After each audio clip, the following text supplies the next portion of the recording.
Hello friends, মিঠুর পাকশালায় আপনাদের সবাইকে স্বাগত। আজ আমি ছোলার ডাল ও ওটস দিয়ে ভীষণই হেলদি একটা রেসিপি আপনাদের সাথে শেয়ার করছি। এই জন্য হাফ কাপ পরিমাণে ছোলার ডাল 5 ঘন্টা আগে ভিজিয়ে রেখেছিলাম, তারপর ডালটা পরিষ্কার করে ধুয়ে নিয়েছি। এই সাথে নিয়ে নিলাম হাফ কাপ পরিমাণে ওটস। এখানে আমি রোল ওটসের ব্যবহার করেছি। তো এরপর এখানে হাফ কাপ পরিমাণে জল দিয়ে দিচ্ছি। জলটা দিয়ে ওটসটাকে এই ছোলার সাথে মিশিয়ে নেব। ছোলার ডালটা 5 ঘন্টা আগে ভিজিয়ে রেখেছিলাম, ডালটা খুব ভালো মতো ভিজে গেছে। এর সাথে 1 কাপ ওটস নিয়ে একটু মিশিয়ে নিলাম, তাতে হাফ কাপ জল দিয়েছি। আর ডালটাতে জল থাকেনি, ডালটা একদম ভালো করে জল ঝরিয়ে পরিষ্কার করে রাখা ছিল। এরপর আমি এখানে নিয়ে নিচ্ছি আবারও হাফ কাপ পরিমাণে জল, তার অর্ধেকটা দিলাম, বাকিটা রেখেছি। এরপর এটাকে চামচে করে খুব ভালো করে মিশিয়ে নিচ্ছি। ওটসটাও অনেকটাই জল টেনে নেয়, সেজন্য এটাকে প্রথমে খুব ভালো করে মিশিয়ে নিচ্ছি।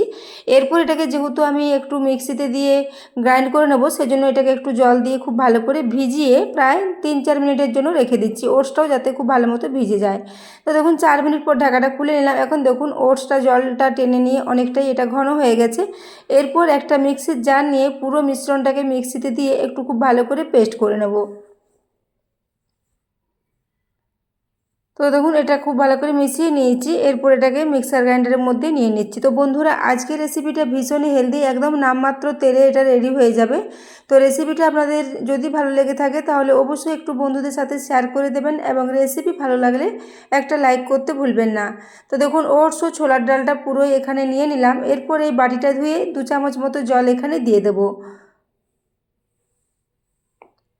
তো দেখুন বাটিটা ধুয়ে 2 চামচ জল দিয়ে দিয়েছি। এর সাথে 2 টুকরো আদা দিয়ে দিচ্ছি এবং 2টো কাঁচা লঙ্কা। এরপর এটাকে ঢাকা দিয়ে খুব ভালো করে পেস্ট করে নেব। তো দেখুন এটা এখন খুব ভালো মতো পেস্ট তৈরি করে নিয়েছি। তো খুবই ভালো মতো পেস্ট হয়ে গেছে। এরপর এটাকে ওই যে পাত্রে ডালটা ছিল ওই পাত্রে পুরো পেস্টটাকে নিয়ে নিচ্ছি। তো এই মিক্সির জারটা ধুয়ে আর জল দেবো না, মিক্সিটা পরিষ্কার করে পেস্টটা পুরো এখানে নিয়ে নিচ্ছি। যেহেতু এটা একটা বেশ মিডিয়াম মতো ব্যাটার রেডি করব, সেজন্য এটা খুব বেশি পাতলা করব না। তো এখন এর সাথে দিয়ে দিচ্ছি 2 টেবিল চামচ পরিমাণে সুজি। সুজি দিলে এটা ভীষণই জালিদার মতো রেডি হবে এবং উপর থেকে ভীষণই মুচমুচে মতো রেডি হবে। তো সেই জন্য এটাতে 2 চামচ পরিমাণে সুজি দিয়ে খুব ভালো করে এর সাথে মিশিয়ে নিচ্ছি। সুজিটা মাখতে মাখতে এটা অনেকটাই আবারও ঘন হয়ে যাবে। তো দেখুন এরপর এটার সাথে খুব ভালো করে মিক্স করে নেব। তারপর এখানে কিছু সবজি দিয়ে দেবো।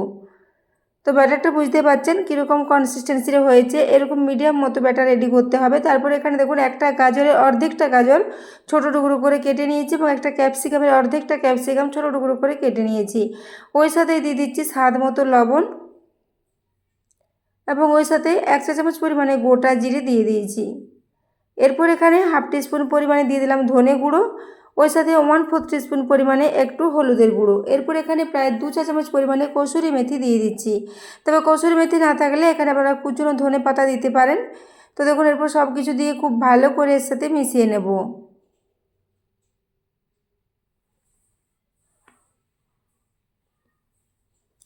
এভাবে সমস্ত কিছু খুব ভালো করে মিশিয়ে নিচ্ছি। তো এটা দেখুন এখন মেশানো হয়ে গেছে। এদিকে আমি এখানে 3টে স্টিলের বাটি নিয়ে নিয়েছি, তাতে অল্প পরিমাণে তেল দিয়ে বাটিগুলোতে খুব ভালো করে লাগিয়ে নেব। তো বন্ধুরা, আজকে আমি একই উপকরণ দিয়ে 2টো রেসিপি আপনাদের সাথে শেয়ার করেছি। 2টো রেসিপি ভীষণ হেলদি এবং ভীষণ টেস্টি। তো রেসিপিটা আপনাদের কেমন লেগেছে অবশ্যই কমেন্ট করে জানাবেন, এবং রেসিপি ভালো লাগলে চ্যানেলটি সাবস্ক্রাইব করে আমার পাশে থাকবেন এবং পাশে থাকা বেল আইকনটি অবশ্যই প্রেস করে রাখবেন, তাহলে আমি যে কোনো নোটিফিকেশান ছাড়ি না কেন তো সবার আগে আপনার কাছে পৌঁছে যাবে। তো দেখুন এরপর আমি প্রায় হাফ টিস্পুন পরিমাণে এখানে বেকিং সোডা দিয়ে দিয়েছি। তারপর এটাকে খুব ভালো করে মিশিয়ে নিচ্ছি। এখানে আর জল দেবো না, যেহেতু মিশ্রণটা অনেকটাই মিডিয়াম মতো আছে, আর জল দিলে এটা পাতলা হয়ে যাবে। তো এইভাবে ব্যাটারটাকে রেডি করে নিয়েছি। তো এখন এটা একদমই রেডি। এরপর ওই যে বাটিগুলোতে তেল লাগিয়ে রেখেছিলাম ওই 3টে বাটিতে এখানে দিয়ে দিচ্ছি। তো 3টে বাটিতে সমপরিমাণ ব্যাটার দিয়ে এটাকে রেডি করে নেব। তো বন্ধুরা, আজকের রেসিপিটাকে আপনারা যে কোনো ধরনের চাটনির সাথে সার্ভ করতে পারেন, এবং এটাকে আপনারা ব্রেকফাস্টে বা টিফিনে বা বিকেলের দিকেও স্ন্যাক্স হিসাবে এটাকে বানিয়ে নিতে পারেন। ভীষণই হেলদি এবং ভীষণই টেস্টি মতো এটা রেডি হয়েছিল। তো দেখুন আমি এরপর বাটি 3টেতে সমান পরিমাণে ব্যাটারটাকে দিয়ে দিচ্ছি। তারপর বাকি যে ব্যাটারটা রয়ে গেল ওটা দিয়ে আবারও অন্য একটা রেসিপি রেডি করে নেব।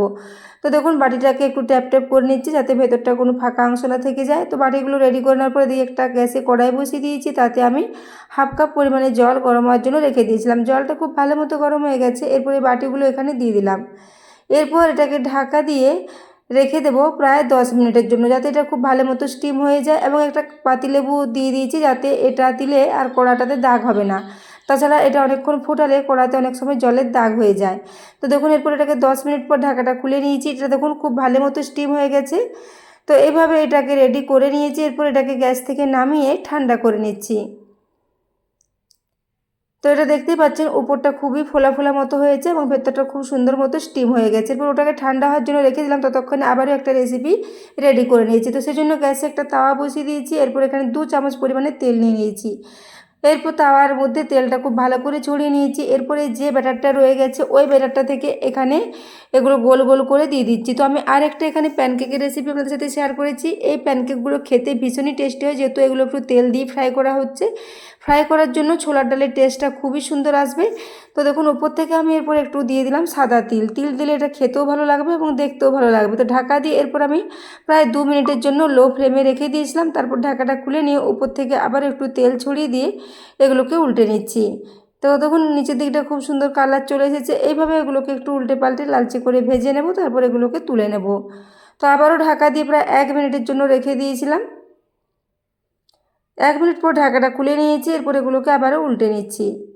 তো বন্ধুরা আজকে এই একই উপকরণ দিয়ে দুটো রেসিপি আপনাদের কেমন লেগেছে কমেন্টে জানাতে ভুলবেন না, এবং রেসিপি ভালো লাগলে একটা লাইক করতে ভুলবেন না।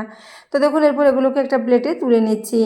তো দেখলেন তো বন্ধুরা, খুবই সহজ পদ্ধতিতে দুটো রেসিপি রেডি হয়ে গেলো। এগুলোকে আপনারা স্কুলের টিফিনের জন্য দিতে পারেন বা সকালে ব্রেকফাস্টের জন্য এগুলোকে বানিয়ে নিতে পারেন। তো দেখুন এরপর এগুলো বাটিগুলো ঠান্ডা হয়ে গেছে। এরপর একটা চামচে করে সাইডগুলো একটু ছাড়িয়ে নিচ্ছি।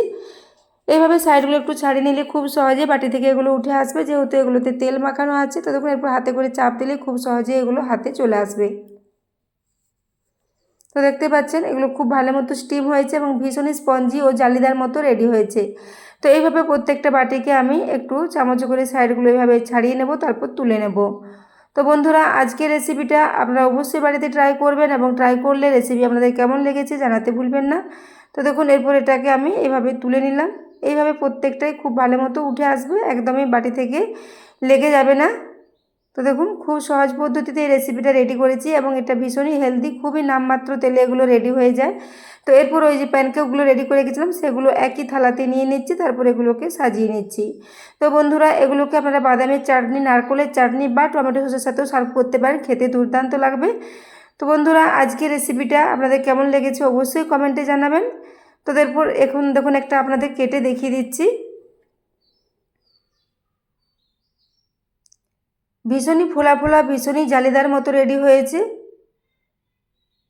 তো দেখুন একটা ভেঙে দেখিয়ে দিচ্ছি, এগুলো খুব ভালো মতো ফুলেছে। তো দেখুন ভেতরটা গাজর ও ক্যাপসিকামগুলো দেখা যাচ্ছে, সবজিতে ভরা ওটস ও ছোলা ডালের ভীষণই হেলদি একটা রেসিপি। তো বন্ধুরা আজকের রেসিপিটা যদি ভালো লেগে থাকে তাহলে চ্যানেলটি সাবস্ক্রাইব করে অবশ্যই আমার পাশে থাকবেন। তো দেখুন এরপর একটা প্যানকেকও আপনাদের কেটে দেখিয়ে দিচ্ছি। এই প্যানকেকগুলো খেতে দুর্দান্ত লেগেছিল বন্ধুরা, আপনারা অবশ্যই এটা ট্রাই করবেন। তো দেখুন এরপর এগুলোকে এভাবে আমি সাজিয়ে নিলাম। তো আজকের রেসিপিটা এতক্ষণ পর্যন্ত দেখার জন্য আপনাদের অশেষ ধন্যবাদ। আবারও চলে আসবো নিত্য নতুন রেসিপি নিয়ে, ততক্ষণের জন্য ধন্যবাদ।